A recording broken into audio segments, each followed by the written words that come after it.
da Santa Cruz, livrai-nos Deus, nosso Senhor, dos nossos inimigos, em nome do Pai, do Filho e do Espírito Santo. Amém. Meu Senhor e meu Deus, creio firmemente que estás aqui, que me vês, que me ouves. Adoro-te com profunda reverência. Peço-te perdão dos meus pecados e graça para fazer com fruto este tempo de oração. Minha Mãe Imaculada, São José, meu Pai e Senhor, meu anjo da guarda, intercedei por mim.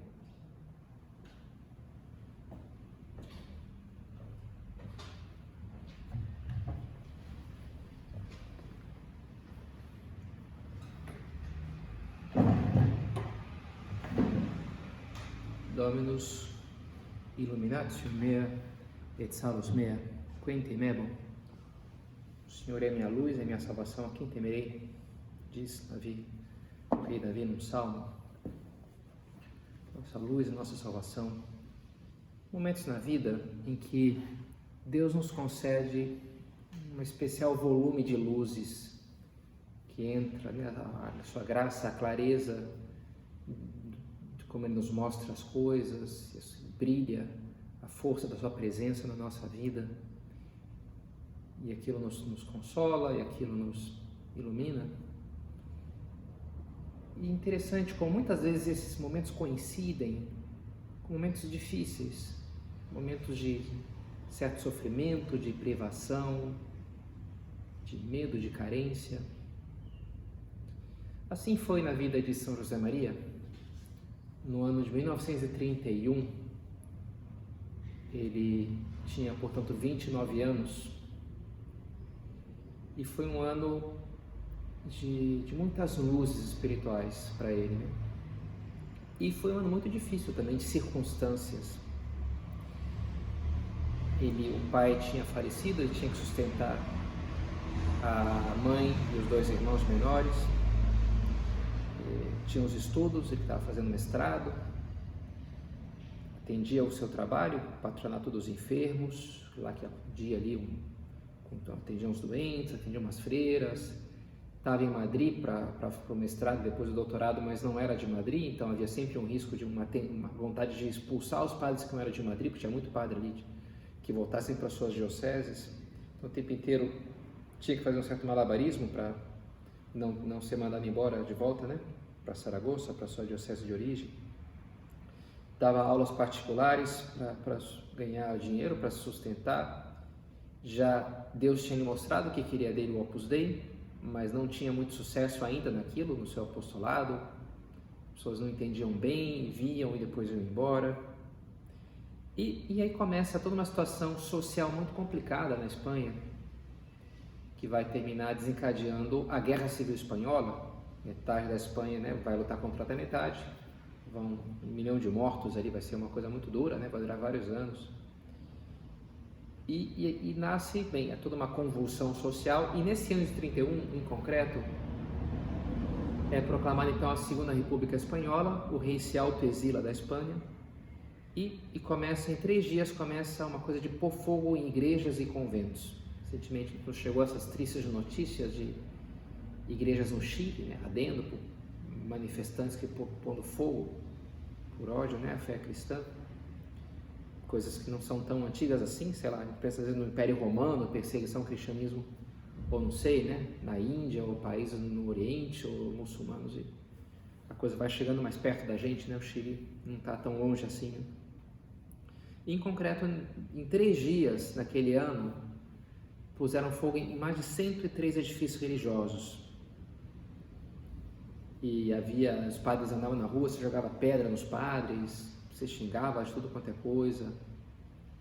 Então esse contexto muito duro, assim, né, que estava vivendo São José Maria, dentro dos problemas, a sua família, ele, na sociedade, parecia que tudo ruía ao seu redor. E no entanto, é nesse contexto que Deus vai dar, talvez, as principais luzes, assim, espirituais da vida de São José Maria, até chegar num ápice, culminar no dia 16 de outubro. Estamos terminando o mês de outubro. No dia 16 de outubro, São José Maria teve aquilo que ele chamou de a sua oração mais elevada. na sua vida, em momentos tão difíceis. Ele pegou um bondinho lá em Madrid, comprou lá um jornal, ia lendo o jornal no bondinho, mas não conseguia ler, não conseguia se concentrar, e daqui a pouco estava falando com Deus, e daqui a pouco fez essa oração, ali, num bondinho no meio da rua. Ele descreve assim: senti a ação do Senhor que fazia germinar em meu coração e em meus lábios, com a força de algo imperiosamente necessário, esta terna invocação: Abba, Pater. Abba, o termo hebraico carinhoso para se referir ao pai, né? Papai, paizinho, né? Pater, né? Tradução latina, Pater, o pai, meu paizinho. Abba, Pater. Estava eu na rua, num bonde. Provavelmente fiz aquela oração em voz alta. Andei pelas ruas de Madrid, talvez 1 hora, talvez 2, não sei dizer. O tempo passou sem que eu sentisse. Devem ter me tomado por louco. Estive contemplando com luzes que não eram minhas essa assombrosa verdade que ficou acesa como uma brasa na minha alma para não apagar-se nunca mais. Teve essa experiência algo mística do sentir-se filho de Deus, do saber ser filho de Deus, mas de uma forma muito sensível, muito imediata, não só uma coisa teórica, bem, ok, eu sei, eu acredito, né, que pelo batismo. Não. Está ali, Deus está aqui, Deus é meu pai, Ele me olha com um olhar de pai, me olha com o carinho de um pai. E esse carinho que é interesse, que é misericórdia, que é amor. E aquilo foi algo tão poderoso que ele dizia, né? Ficou acesa aquela verdade como uma brasa, né? Para não apagar-se nunca. E na hora até ele andava meio bêbado pelas ruas, só falando assim, né? Abba, Pater, Pater, meu pai, né? Meu pai. Andando sem saber o que ele estava fazendo, para onde ele estava indo, porque aquilo foi uma experiência tão poderosa, assim, que ele ficou meio fora de si. Uma espécie de um êxtase, assim, tira o cara, né? Deixa o cara meio no ar, assim, meio fora. Algo assim Deus concedeu a São José Maria naquele dia 16 de outubro, né? Uma experiência embriagadora de que Deus era seu pai. Então é nisso que vamos começar o nosso recolhimento hoje. Esse primeiro tema aqui é um tema muito importante. São José Maria dizia depois, olha, quem não se sabe filho de Deus desconhece a sua verdade mais íntima. A coisa mais importante que a gente tem que saber acerca de nós mesmos é isso: eu sou filho de Deus, é a minha identidade. O que eu sou? Eu sou filho de Deus. E essa é a coisa mais importante, mais do que, sei lá, né, com a minha nacionalidade, com o meu time de futebol. Bem, essas coisas podem ser, por minha opinião política, excelente, mas muito mais fundamental do que isso é saber que eu sou filho de Deus. Sou filho de Deus. Papa João Paulo II, há pouco foi a quinta-feira, agora, né, dia 22 de outubro, foi a memória litúrgica de São João Paulo II.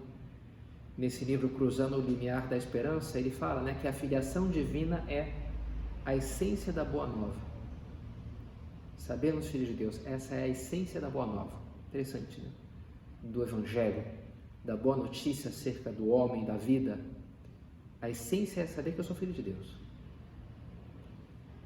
E quando canonizou São José Maria, eu tive a sorte de estar presente no dia 6 de outubro de 2002, foi o Papa João Paulo II.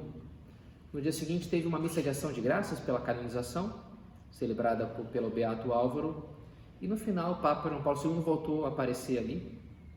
Foi na própria Praça de São Pedro, não havia um lugar suficientemente grande para acolher aquelas centenas de milhares de pessoas, e o Papa ali também fez um discursozinho, já tinha feito a homilia no dia anterior, mas aí voltou a dizer: a consideração da presença paternal de Deus que nos acompanha em todas as partes dá ao cristão uma confiança inquebrantável. Em todo momento deve confiar no Pai Celestial. Nunca se sente sozinho nem tem medo. Na cruz, quando se apresenta, não vê um castigo, mas sim uma missão confiada pelo mesmo Senhor. O cristão é necessariamente otimista, porque se sabe filho de Deus em Cristo.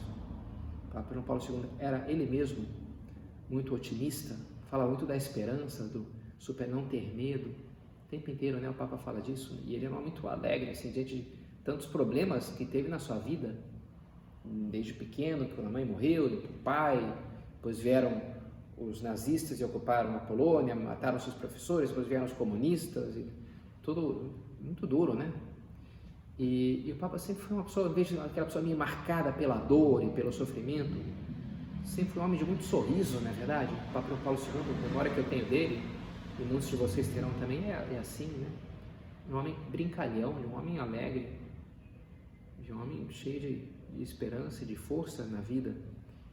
E nisso coincidia com São José Maria em atribuir, agora nessas palavras citando a mensagem de São José Maria, essa confiança ao saber nos filhos de Deus. Eu posso estar tranquilo e seguro, porque Deus é meu Pai. Isso dá para a gente toda uma confiança diante dos problemas, uma segurança, uma serenidade. Como deve ser duro ser órfão, não ter o conforto, na verdade, de uma mãe, de um pai. Faz toda a diferença quando eu tenho, né, um pai que eu sei que me ama, e um pai que é forte, eu sei que ele é capaz de me proteger, não me agride, mas me protege. A criança, então, ela cresce naquele ambiente protegido por um pai forte, abnegado, sacrificado, e ela então pode desabrochar para a vida sem grandes problemas que eu teria se não tivesse esse ambiente que infelizmente não há, né, em muitos lares do nosso Brasil hoje, porque faz muita falta isso, né? Um pai. E nós, ok, se o nosso pai biológico é melhor ou pior, enfim, cada um já saberá. Agora, temos esse Deus que é nosso Pai. Deus é nosso Pai. Por mais que meu pai tenha defeitos, que os terá, que todo ser humano tem, na verdade, à exceção de Jesus e Maria, Deus, o meu Pai, Deus não tem. E Ele sim é onipotente. E Ele sim me ama perfeitamente.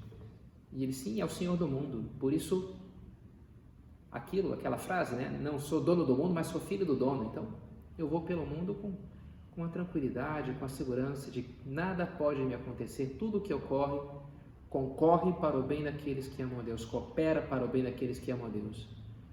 Diz São Paulo aos Romanos.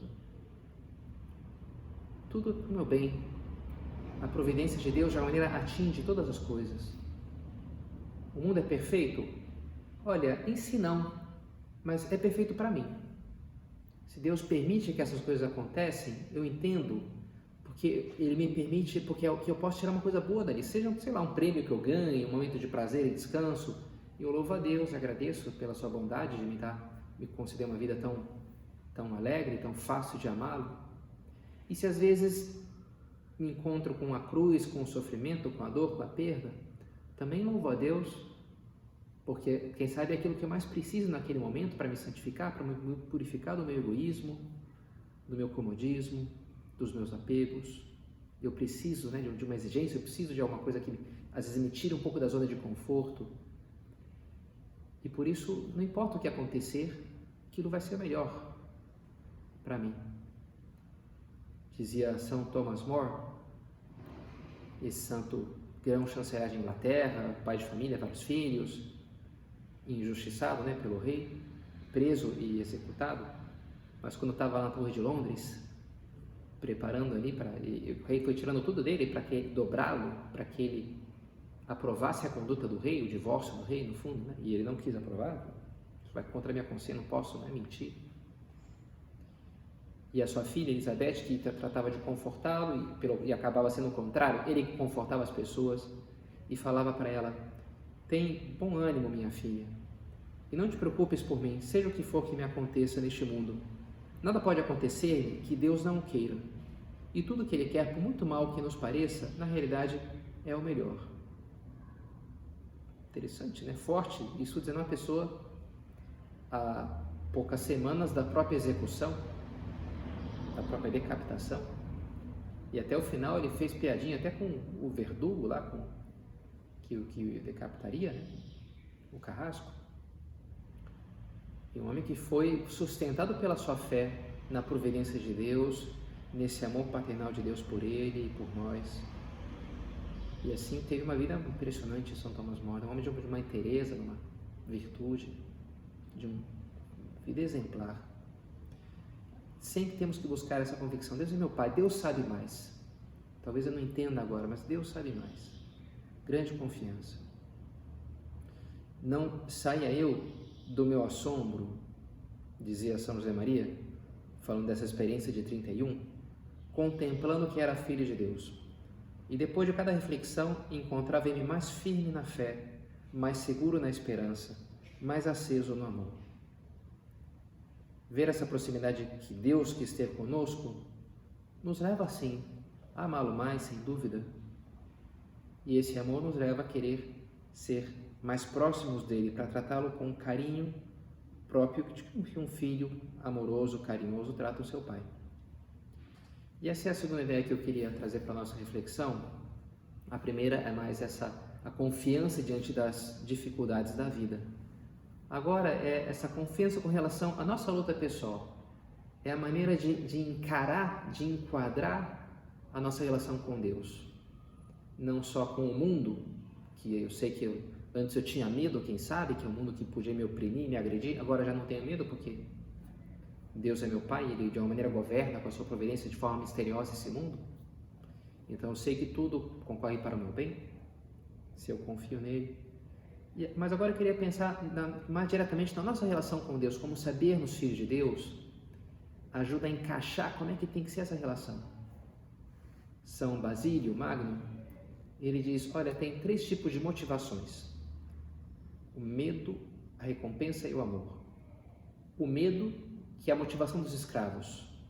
Se não fizer tal coisa, vai ser castigado, vai levar umas chibatadas, vai ser preso, vai ser morto. É o medo, né? Os escravos, quando a gente se move pelo medo, a gente entra numa mentalidade de escravos. Depois tem a recompensa.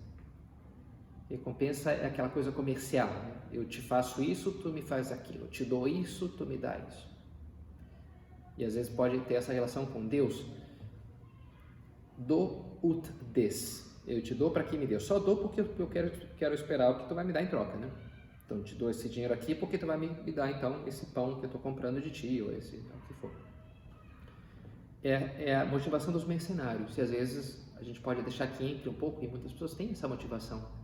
Essa relação como mercenários com Deus. Eu vou lá e rezo, eu vou na missa, não sei o quê, então Deus vai me dar saúde, vai me dar isso, vai me dar aquilo. Então eu faço essas coisas para Deus, que agrada a Deus, com a esperança que Ele vai fazer umas coisas que me agradam a mim, né? Eu te faço isso, tu me faz aquilo. Agora tem outra maneira de se relacionar com Deus, que é o que diz São Basílio, que é o amor, que é a motivação própria dos filhos. Aí sim, o filho faz aquilo porque ama, não porque vai ganhar uma recompensa, ou porque tem medo, ou não vai ser castigado, para dar alegria, para que o meu pai possa se orgulhar de mim, para que a minha mãe, eu quero fazer, porque é tudo que ela faz por mim, então eu vou fazer isso, não para obter algo, mas em consequência de algo do que eu já recebi. Deus nos amou primeiro, escreve São João. Ele nos antecede no amor. E eu amo a Ele porque Ele me amou. E amor com amor se paga, porque eu me sei amado por Ele. Não por nenhum tipo de interesse. A relação nossa que Deus quer ter conosco não é uma relação extrínseca de receber coisas de nós, que aliás, nada que a gente pode, o que eu posso dar para Deus que Ele não tenha. E o que Ele quer nos dar, mais que coisas extrínsecas que também quer nos dar, sei, saúde, tantas coisas que de fato Ele nos dá, a vida, mas o que Ele mais quer dar é a si mesmo. E o que Ele mais quer de mim, a única coisa que eu realmente posso dar a Deus que Ele não tenha, é o meu amor. E o que Ele realmente quer me dar é o seu amor. Essa é a relação que Ele quer ter com cada um de nós. Dá-me, meu filho, o teu coração, diz o livro dos Provérbios. Eu não quero o teu tempo, eu quero o teu coração. É lógico que o teu amor se demonstra sim, no tempo, em tantas coisas, né? O amor se demonstra com atitudes, com ações materiais. Mas a meta não são essas coisas externas. A meta é o amor, a meta é o coração. Quando Jesus nos fala da nossa relação com Deus no Evangelho, em geral ele enfoca por essa linha. Na hora de pedir, como é que a gente tem que pedir? E aí ele usa exemplo de um filho que pede para o seu pai um pão, e o pai não vai dar uma pedra. Assim, quando tu pedires para Deus, Deus é teu pai. Quando fala de pedir perdão, conta a parábola do filho pródigo, que abandonou o pai, depois volta para o pai, e o pai lhe perdoa. Quando fala da obediência no trabalho, a parábola do pai que chama para a vinha, e o seu exemplo na obediência da cruz, quando aí diz, né, pai, né, tudo te é possível, faça de mim este cálice, mas não seja feita a minha vontade, mas a tua. Pai, em tuas mãos encomendo o meu espírito. Jesus sempre nos propõe esse caminho de relacionarmos com Deus com essa relação filial, sabendo que Deus é meu Pai. Assim a gente deveria enquadrar toda a nossa vida. E é como nos propunha São José Maria, que a filiação divina fosse o fundamento da vida espiritual, nesse nosso caminho de união com Deus. Nesse sentido, a sua mensagem é o que poderia chamar-se de tem um termo francês, ressourcement, que significa voltar às fontes, voltar à raiz, enraizar, algo assim, né? O retorno às fontes. No século passado, teve um movimento na teologia muito forte que se denomina com essa maneira, né? O retorno às fontes, que era essa ideia de voltar ao Evangelho, à Escritura, voltar aos primeiros cristãos, como é que viviam os primeiros cristãos, voltar aos padres da igreja, como é que era ali no começo estudar os primeiros escritos. E São José Maria, com a sua mensagem, em grande parte faz isso, né? Ele fala muito dos primeiros cristãos que se santificavam no meio do mundo. Nos primeiros séculos nem havia ainda a vida religiosa, vai surgir depois aí com Santo Antão, com os padres do deserto, mas antes disso não havia monges e freiras, né? E os primeiros cristãos foram no meio do mundo santos e mártires. Então São José Maria falava do seu exemplo e fazia isso também ao falar da filiação divina. Explica algum teólogo que depois da reforma luterana, depois de Lutero, a teologia ficou muito, ao falar de Jesus, da redenção, ficou muito centrada na questão do pecado, porque Lutero dizia que o pecado já tinha maculado a natureza humana de forma irremediável e Deus só punha um lençol para cobrir aquela sujeira, para não ver. E a teologia católica dizia que não, que a graça de uma maneira sanava as feridas do pecado, enfim, uma discussão aí, né? Mas de todos os modos, quando se falava da cruz, se falava do pecado. Como a cruz vence o pecado, já deu solução para uma coisa ruim. Agora, se a gente for ver os padres mais antigos, os gregos, quando escrevem lá, quando eles falam o que Jesus fez na cruz, eles vão dizer que Jesus nos divinizou, endeusou, nos divinizou. Em grego, a chamada theosis, a deificação, a divinização, o endeusamento. O que Cristo obteve na cruz? O nosso endeusamento, a nossa divinização, a nossa união com Ele. Diz já São Pedro, né? Fomos feitos divine consortes nature, participantes da natureza divina. E por isso, quem participa aqui, que a natureza faz aqui algo seja aquilo que é. A natureza da cadeira faz com que a cadeira seja a cadeira, o cachorro seja o cachorro. Por isso, a natureza humana é que faz com que eu seja homem. E ter a natureza divina significa, de uma maneira, ser Deus, participar da. E essa é a diferença, explica Lewis, entre criar e gerar, ou fazer e gerar, né? Quando eu faço, daí surge algo que não tem a minha natureza. Eu fiz essa cadeira, fiz esse texto, são naturezas distintas da minha.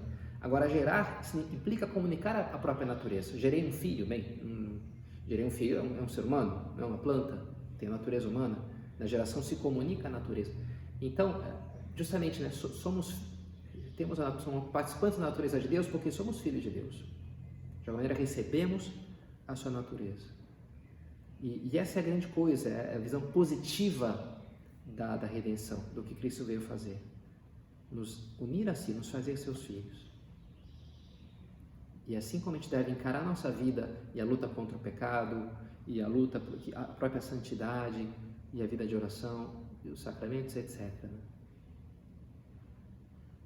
E uma terceira ideia, para a gente já terminar, que também São José Maria falava bastante, é da audácia que há de vir daí, dessa convicção de que somos filhos de Deus.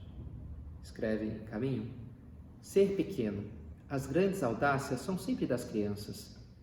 Quem pede a lua, daqui a pouco está chegando o Natal, né?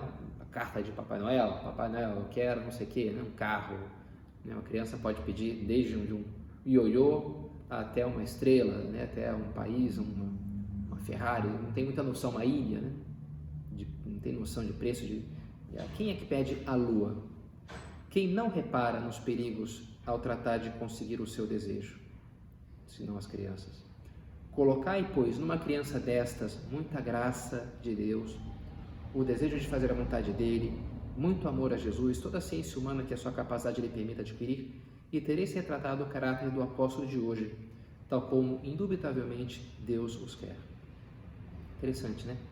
O apóstolo de hoje tem que ser criança, dizia São José Maria.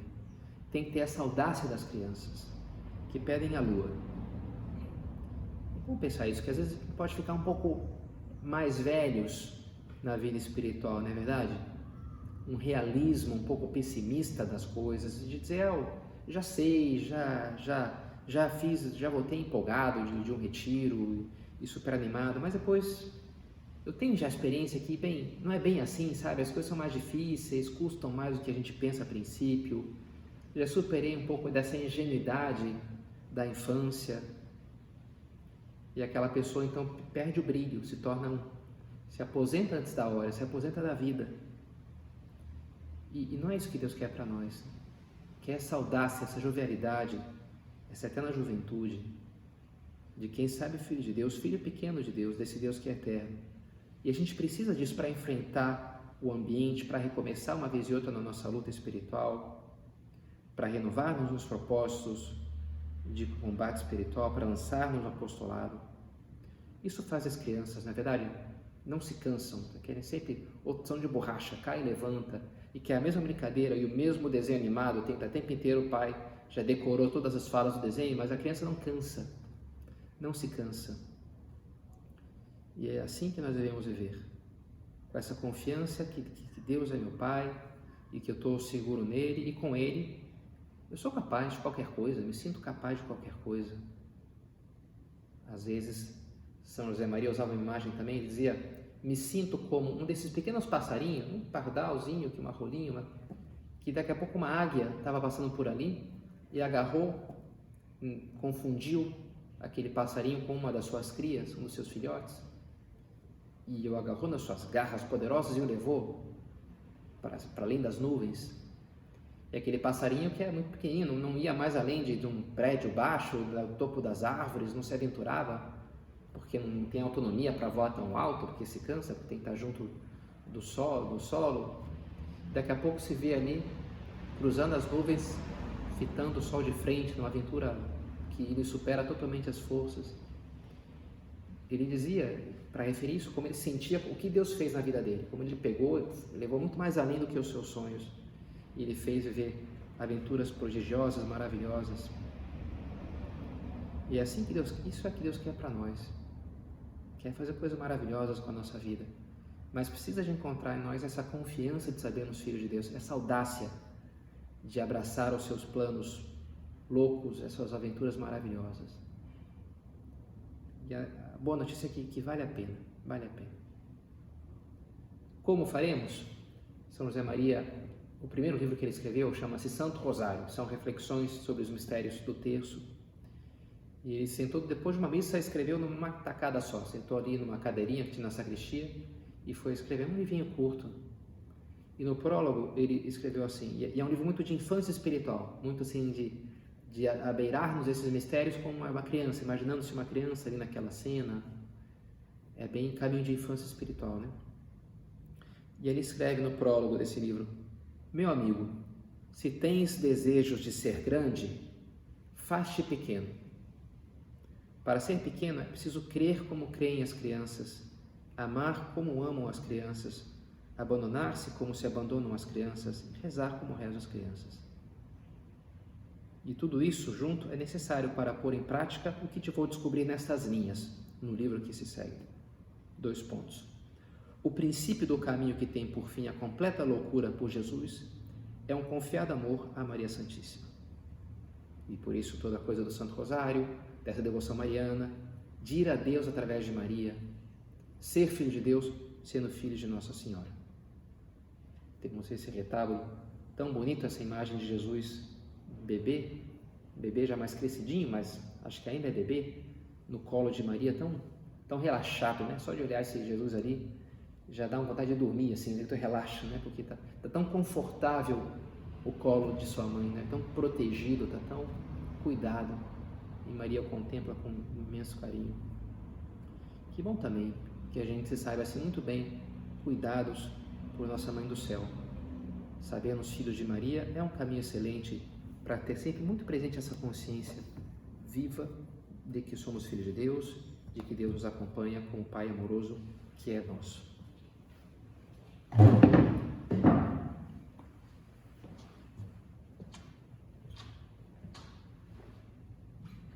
Dou-te graças, meu Deus, pelos bons propósitos, afetos e inspirações que me comunicaste nessa meditação. Peço-te ajuda para os pôr em prática. Minha Mãe Imaculada, São José, meu Pai e Senhor, meu anjo da guarda, intercedei por nós.